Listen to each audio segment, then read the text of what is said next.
Man Without a Saddle by Ron Ford. 1867, Northern Idaho. Two cowboys, Barton and Fleet, recline on saddles on opposite sides of a campfire. Barton is reading a book. Fleet is drinking from a flask. He has an ever-present cigar stub clenched in his teeth.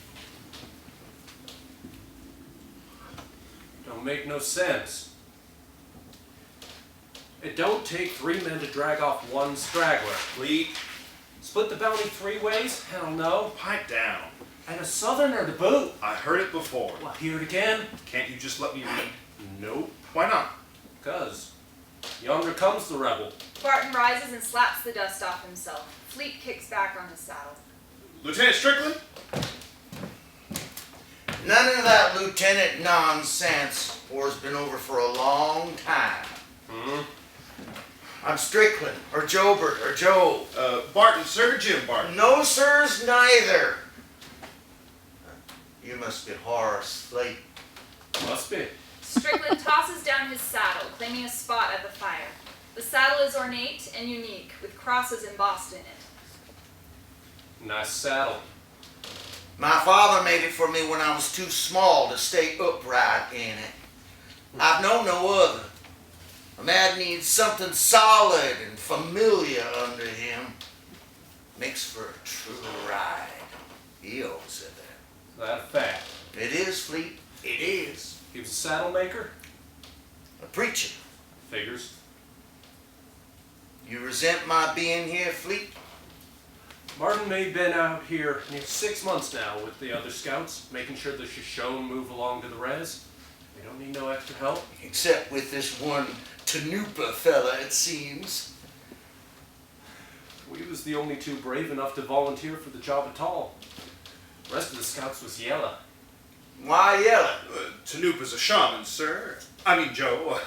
He said to be very powerful. That's what people are afraid of. Heathen magic. People are afraid of what they don't understand. But not you two. Me?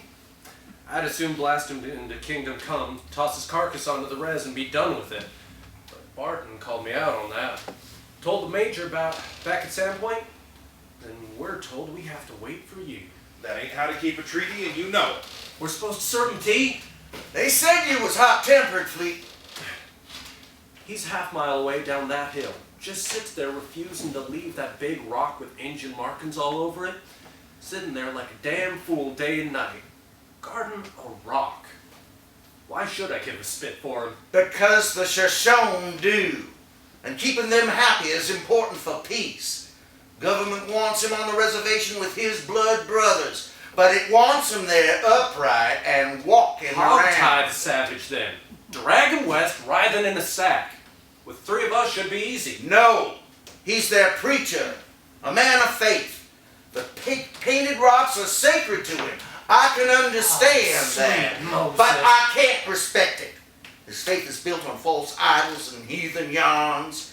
He is yet to be confronted with the truth. What truth? Strickland produces a Bible from his back pocket. The only one. They sent a preacher. Make no mistake, Mr. Fleet. This is a crusade. The shining power of truth will overwhelm this heathen, and being a man of good faith, it will enlighten him and set him free. A goddamn preacher! It's hard enough going after one heathen without another one among our ranks. You gotta burn your boot, Strickland? I will not have you take the Lord's name in vain, sir. I will not have it. His hunger for the truth. He must be half insane sitting up there day and night. Maybe it's his devotion to that rock keeps him sane. Huh? Dedication to something, like a cause or an idea. Like the Count of Monte Cristo, plotting his revenge and waiting. That's what kept him sane all them years in prison. Nice kind of sanity devoted to heathen idols. I guess our notion of a soul wouldn't mean so much to him, given the way he was raised and all. I mean, how could it? That's why the white man was sent here. Missionaries, all. Every one of us here to save these savages, just as we've done for the Negro. You disagree, young man? Well, it's just, I read a lot. I read about a lot of different kinds of notions, different ways of looking at things. Lots of things are different. Only one thing is the truth. What's that you're reading there? Oh, this one? Oh, it's called Origin of Species. Charles Darwin. Never heard of it. This one book. That's all you need. Strickland returns the Bible to his back pocket. Fleet takes a drink. He belches. Horse crap. Strickland snatches for the flask. Fleet pulls it away. You think you're gonna ride right in there in the morning and then that buck is just gonna roll over for the power of Jesus? If he knows what's good for him, he will. Power of Jesus never saved anyone I asked him to. Power of Jesus ain't nothing. Ain't no goddamn thing at all. Strickland lunges at Fleet with a holler. Fleet pulls a revolver. Strickland halts. Maybe a little drink is all he needs, preacher man. Injuns is smart. They always like whiskey more than Jesus. Let's just go find out. See here! Strickland starts after him. Fleet turns and fires at Strickland's feet. Strickland jumps back. Barton gets to his feet and crosses to Strickland. Hand on his weapon. Fleet is gone. Drunken fool's gonna ruin everything. Come on! Lights up on a flat, suggesting a rock wall. It is covered with painted Shoshone petroglyph artifacts. Fleet enters drunkenly. Hey! Injun! Peace pipe! I got whiskey! He holds up a flask and shakes it. Nothing. Oh, where the hell are you? Yoo-hoo! Firewater! Fleet finishes the flask. He shakes it. See there? Too late! It's all gone. God damn savage, where are you? He puts the flask away. He stares at the petroglyphs. Goddamn ugly rock. Takes cigar stub from his mouth. You need a little war paint. Draws on stone with stub. There. Now you're looking fierce. He fumbles with his fly, stepping up close to the rock with his back facing out. He appears to urinate on the rock. Tanupa, a shaman, appears out of the darkness wielding a staff topped with a wolf's paw. He creeps up on Fleet, unseen. He raises his staff, about to strike, when a gunshot rings out. What the hell? Strickland steps into the light, gun pointed at Tanupa. If you harm that man, I will have no choice but to kill you. The law will be on my side, and the white man will seize this land. Fleet pulls his revolver. Oh, son of a bitch. Barton's gun swings around on Fleet. Fleet, Fleet turns his gun toward Barton. You better think twice about what you're doing. Tanupa brings his staff down quickly and knocks the gun from Fleet's hand. Oh, you're dead. Fleet moves for his gun. I said no! Barton shoots at the ground near Fleet's fallen gun. Tanupa begins to do slow ghost dancer steps. Strickland, Barton, and Fleet watch, unsure of what to do. Suddenly, Tanupa gives the staff a quick jab, inches from Fleet's chest, and holds it there. enough now! Tanupa lowers the staff. Fleet relaxes a little and starts forward. Tanupa, with a move like lightning, jabs Fleet in the chest. Enough! Tanupa tosses the staff to the ground. Fleet moves for his gun on the ground. Goddamn heathen. Fleet! Strickland and Barton point guns at Fleet. Fleet grabs his gun and holsters it. Piss on all you.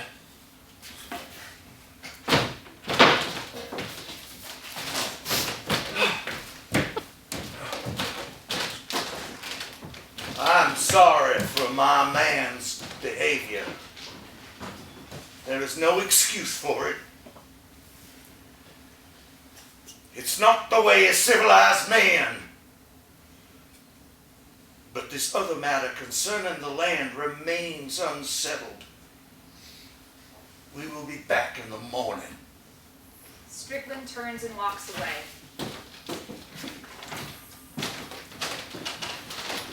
Lights up on camp. Strickland Strickland and Barton sit on their saddles around the fire, sipping coffee from tin cups and chewing on jerky. Fleet is asleep. He tosses and groans gently. Is the wound any better?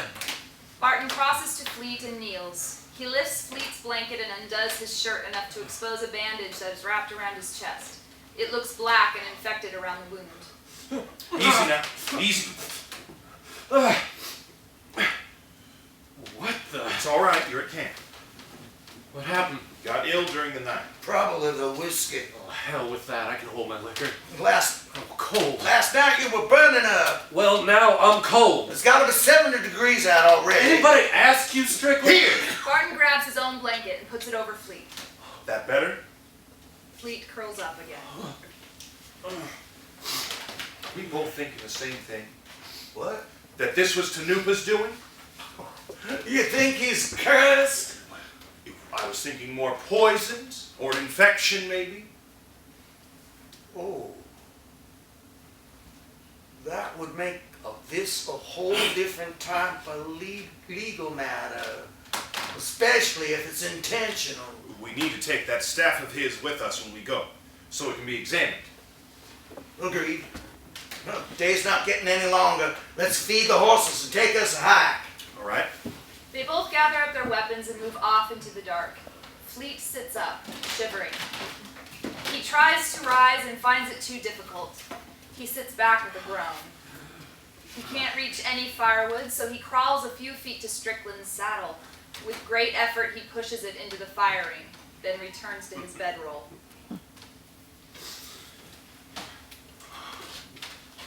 Lights up on the petroglyphs.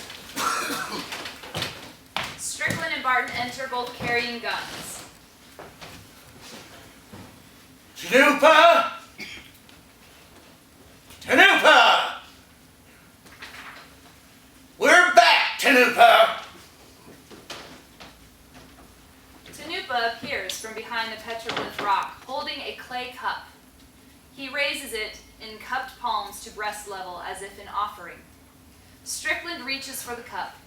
Tanupa raises it even higher and unfolds his hands. The cup seems to hang there in air, as if by magic. After a few seconds, he catches the hovering cup. Strickland produces a coin from his pocket. He holds it up to Tanupa. Using sleight of hand, he makes the coin disappear. Next, he reaches out and seemingly extracts the coin from Tanupa's ear. Then, in a quick motion, Strickland seizes the cup in Tanupa's hands and turns it over. Strickland motions for Barton to look into the cup. See that? Yep. His thumb sticking through a hole in the cup. Tricks. That's all he has. You have no magic. Magic's strong. Wolf is trickster. He control all life and death. Creator of all things. Your man on cross could not even control his own death. This is a Christian land now. You have to move on. Be with your people and your old beliefs. Your faith is no longer welcome here. Long ago, Wolf and Coyote get into argument. We're not here to listen to heathen yarns. Wolf said people should return to life after they die. Coyotes say this was foolish, for there would soon be too many of them. There would be no more room left. Wolf agreed, Coyote right. Then Wolf gave Coyote's only son to death. Coyote begged Wolf, bring back my only son. But Wolf say no. I made your promise.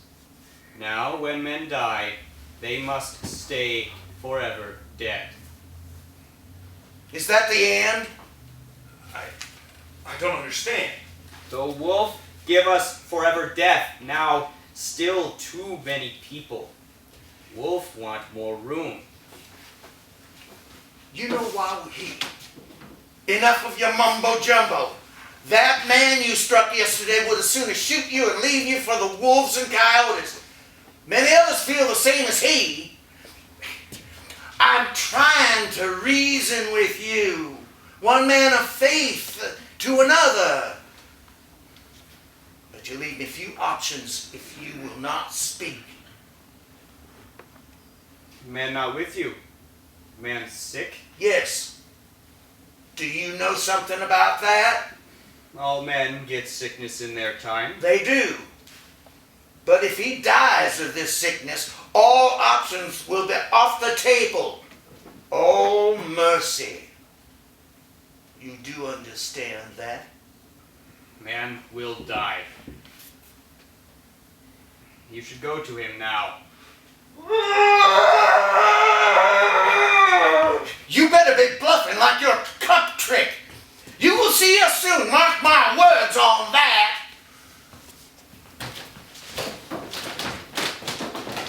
Lights up on camp. A charred, destroyed version of Strickland's saddle occupies the fire ring. Fleet is wrapped up in his blankets, motionless. My saddle! He snatches for it in the fire. It's ruined. He's riding back to Sandpoint bareback. Fleet! Fleet! Fleet, get up! Fleet's body rolls over. He is dead. Barton kneels quickly and feels for a pulse. He's gone. Are you sure? He's stiff and cold. Strickland runs over and kneels at Fleet's side. He touches Fleet's neck. Nothing. He puts his ear to Fleet's chest. Nothing. God rest his troubled soul. Rest his soul. I'll prepare a service. We'll bury him before sundown. Well, shouldn't we return him to the fort? It's too hot for such formalities. He'll draw wolves and wildcats. I'll start digging. No. We got business first. Business? We have some reckoning to do down yonder. Both men start to exit. Their backs are to Fleet when Fleet stands. He was dead. Never seen anyone deader. We were wrong. We had to be. Fleet, do you feel all right? Fleet steps slowly to Strickland and takes hold of his face with both hands. He kisses Strickland, sucking the breath out of him. Strickland struggles to pull away but is unable to do so. Barton, fumbling, holds his weapon up. Fleet! Fleet, stop! Fleet steps backward and stumbles. Both men fall to the ground with Strickland straddling Fleet. Now Strickland finds the strength to wrench himself free from Fleet's grasp. Blaspheming Yanker, son of a bitch! Hits Fleet over and over. Stop! You're going to kill him! Stop! Strickland Back draws the hell with you and stay there! Strickland draws a sidearm and points it at Fleet. Barton points his weapon at Strickland. I said stop, Lieutenant Strickland! Stop! Now! I mean it! He was dead! He was dead! He's a free man, Lieutenant, and a hire of the United States government. I cannot allow you to kill him, sir! Hold tight, the heathen! Barton gets some rope and ties up Fleet. Strickland continues to gear up, getting a knife, a coil of rope, and extra ammo from his saddlebag. What do we do now? I'm doing it. You're staying here. What are you gonna do? What needs doing? I don't understand. You're young. Did you fight in the war? I was young, but I fought some. So, I was assigned to Andersonville. You heard of it? Yes, sir. It's up a prison camp. They whispered of the horrors that occurred there. Rumors fall short of the truth. There I learned many things. What kinds of things? Ways to make a man do what he don't want to do. Things no white man should know. You need to watch him while I'm away. Constantly. Make sure those ropes are stay tight. Where are you going? Don't leave, don't follow me, no matter what you hear. Strickland! Lights up on petroglyphs. Tanupa sits cross-legged on the ground with his eyes closed. He opens them, sensing something. He rises and sniffs the air, pulling a knife, ready. Suddenly, Strickland tackles Tanupa to the ground and ties his hands behind his back. Tanupa loses his knife in the action. Strickland puts the barrel of the gun under Tanupa's nose. Take it back! Take it back! Wolf, wishes it so. Strickland spies Tanupa's fallen knife. He holsters his gun and picks the blade up. We'll see what Wolf has to say by the time I'm done. Strickland rolls Tanupa onto his belly and straddles his back. He pulls back Tanupa's head by his hair and brings the blade up to the hairline. He begins to slice and pull. Ah! Stop!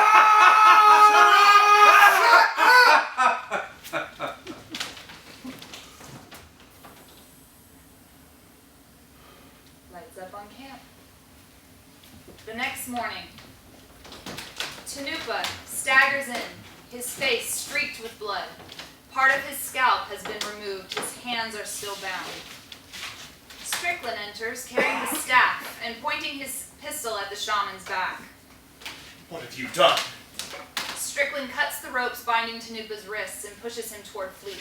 Strickland hands the staff to Tanupa. Take it back. Tanupa begins ghost dancing. He chants softly to himself. He circles Fleet. Fleet rises and circles with him. Finally, Tanupa stops, and Fleet stops with him. Tanupa jabs Fleet in the chest with the staff. Yeah, I saw! Fleet drops like a sack of potatoes. If you have killed him, He lives. Barton goes to Fleet, kneels, and examines him. well, I don't feel anything, but... Wait. Wait!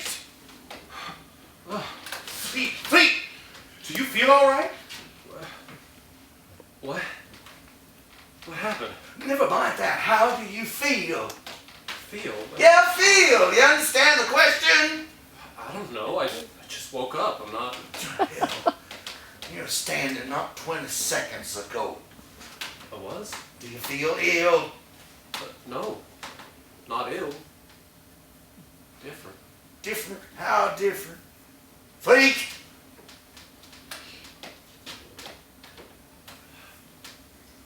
I'm sorry. What I did to your sacred place. I was drunk. I beg your forgiveness. Strickland grabs Fleet's saddle and pulls it over to his spot by the fire. I'm out one saddle. I'm taking yours. Your saddle. Tanupa starts to slink away. Barton steps in front of him, gun leveled. Stop right there. The staff. Tanupa reluctantly hands Barton the staff. Strickland steps up and takes the staff from Barton. He hands it back to Tanupa.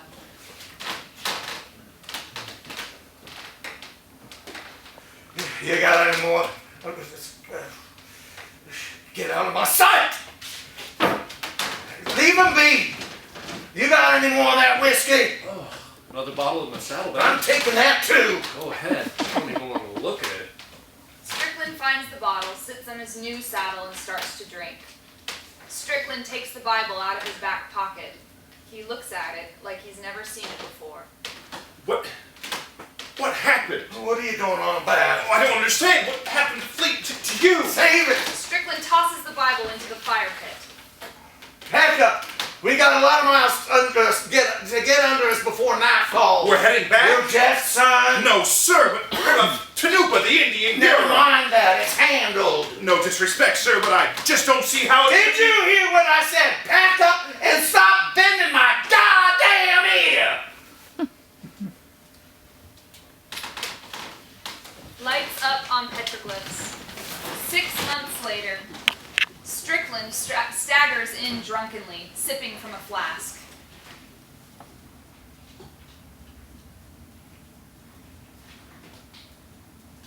Tanupa! Where are you at? Tanupa slowly enters from the shadows, holding a rifle at Strickland. His scalped head has healed some. You got on.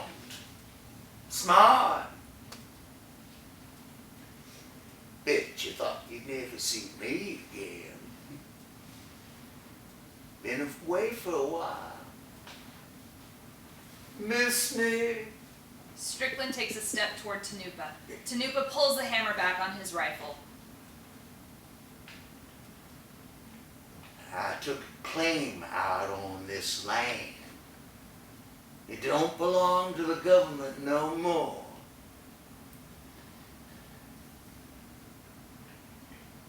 You win. Everything I ever knew is dust.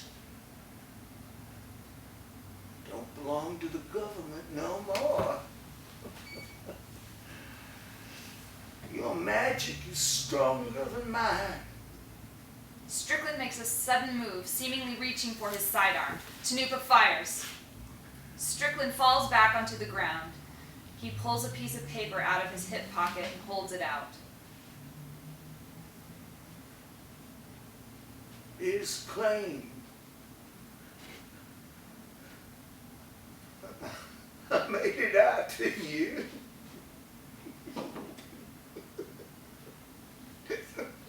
Well, take the blessed thing. There's some money in my saddlebag too. All I have, take it. It's all yours. You win.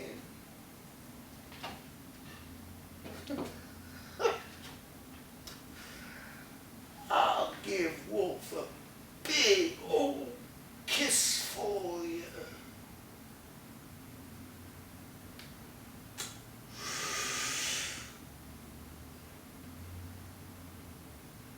Tanupa begins to chant and perform ghost dancer steps. Blackout.